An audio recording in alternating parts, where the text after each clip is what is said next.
सनातन धर्म के अनुसार समय कभी रुकता नहीं, ये हमेशा चलता रहता है। हर आत्मा एक शरीर धारण करती है और इस शरीर के साथ वह आत्मा अपना जीवन धरती पर बिताती है। जब इस जीवन का अंत होता है, आत्मा शरीर को त्याग कर इस दुनिया से प्रस्थान करती है। धार्मिक ग्रंथों के अनुसार हर आत्मा का भविष्य उसके द्वारा किए गए कर्मों पर निर्भर करता है। कर्मों के आधार पर आत्मा स्वर्ग या नरक प्राप्त करती है। जो आत्माएं अपने बुरे कर्मों का फल भोगने के लिए नरक जाती हैं, वे पुनः जन्म लेकर फिर से जन्म मृत्यु के चक्र में बंधी रहती है। लेकिन कुछ पवित्र आत्माएं इस चक्र से सदा के लिए मुक्त हो जाती हैं। ऐसी आत्माओं का अंतिम धाम वैकुंठ होता है, जिसे भगवान विष्णु का निवास स्थान कहा गया है। पवित्र आत्माएं अंततः भगवान श्री हरि विष्णु में विलीन हो जाती हैं, जैसे कोई नदी अंततः समुद्र में मिल जाती है। इस मिलन को मोक्ष कहा जाता है। लेकिन यह वैकुंठ धाम कहाँ है और हम वहां कैसे पहुंच सकते हैं? आज हम इस वीडियो में इस रहस्य को जानेंगे। वीडियो को लाइक और शेयर जरूर करें और चैनल को सब्सक्राइब करना न भूलें। हम में से कई लोग जानते हैं कि भगवान शिव तीनों लोकों के स्वामी हैं, लेकिन क्या आप जानते हैं कि ये तीन लोक कौन से हैं? पहला है पृथ्वी लोक, जहां आत्माएं अलग अलग शरीरों में रहती हैं। इसके नीचे है नरक लोक, जहां दुष्ट और पापी आत्माएं निवास करती हैं। नरक लोक के भी कई स्तर होते हैं, जैसे अतल, वितल, सुतल, तलातल, महातल, रसातल और पाताल। इनसे ऊपर है स्वर्ग लोक, जहां पुण्य आत्माएं निवास करती हैं। स्वर्ग लोक के भी कई स्तर होते हैं, जैसे ध्रुव लोक, स्वर्ग लोक, मेहर लोक, जन लोक, तपोलोक, ब्रह्मलोक और अंत में वैकुंठ लोक। वैकुंठ का शाब्दिक अर्थ है जहां कोई दुख या निराशा नहीं है। इसे परम धाम, नित्य धाम, गोलोक धाम आदि नामों से भी पुकारा गया है। वैकुंठ लोक हमारी ब्रह्मांड की सीमाओं के बाहर स्थित है। श्रीमद् भागवत पुराण के अनुसार वैकुंठ ध्रुव तारे की दिशा में स्थित है। ध्रुव तारा, जिसे पोल स्टार भी कहा जाता है, बृहत्तुला नक्षत्र में स्थित है।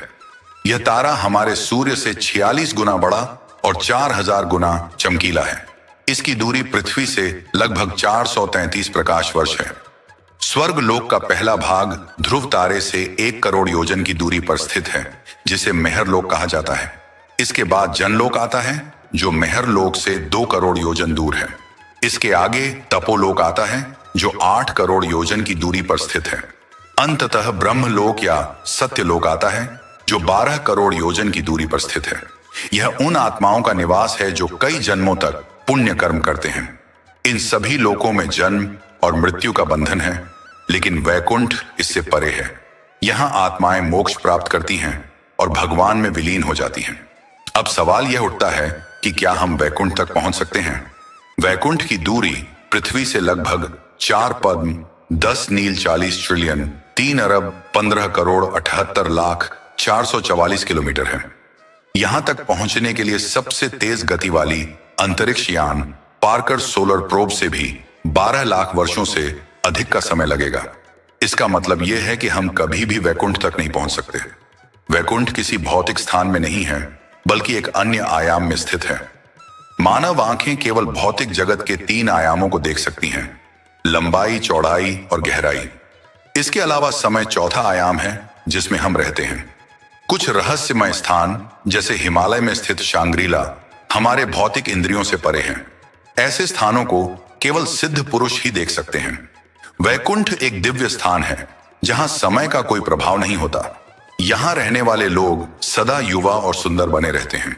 श्रीमद् भगवत गीता के 15वें अध्याय के 6ठे श्लोक में भगवान श्री कृष्ण ने अर्जुन से कहा है कि वैकुंठ वह स्थान है जहां सूर्य, चंद्रमा या अग्नि की कोई आवश्यकता नहीं होती।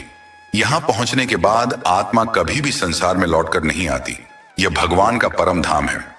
वैकुंठ का वर्णन कई पुराणों में मिलता है, जैसे विष्णु पुराण, भागवत पुराण, ब्रह्म वैवर्त पुराण और हरिवंश पुराण। वैकुंठ की सुंदरता और यहाँ का जीवन अकल्पनीय है। जो आत्मा यहाँ पहुंचती है, उसे दिव्य शरीर प्राप्त होता है और वह जन्म मृत्यु के बंधन से सदा के लिए मुक्त हो जाती है। वैकुंठ लोक के 4 द्वार होते हैं। पूर्वी द्वार पर क्षण और प्रचंड, पश्चिमी द्वार पर जय और विजय, उत्तरी द्वार पर धाता और विधाता और दक्षिणी द्वार पर भद्र और सुभद्रा नामक द्वारपाल होते हैं। जय और विजय को 3 बार राक्षस रूप में जन्म लेने का श्राप मिला था, जिसके कारण वे हिरण्याक्ष, रावण और शिशुपाल के रूप में जन्मे। हर युग में भगवान विष्णु ने उन्हें राक्षस रूप से मुक्ति दिलाई। वैकुंठ लोक में भगवान विष्णु अपनी पत्नी लक्ष्मी जी के साथ निवास करते हैं। उनके अनगिनत सहयोगी भी वैकुंठ में रहते हैं, जो समय समय पर भगवान के संदेश को पृथ्वी पर लाते हैं। वैकुंठ में जीवन सुख और समृद्धि से भरा हुआ है। यहाँ न तो कोई दुख है, न ही कोई निराशा। यहाँ के लोग सदा जवान और सुंदर बने रहते हैं और यहाँ समय का कोई प्रभाव नहीं होता। यह स्थान आत्माओं को परम आनंद की प्राप्ति कराता है। आपको आज का वीडियो कैसा लगा?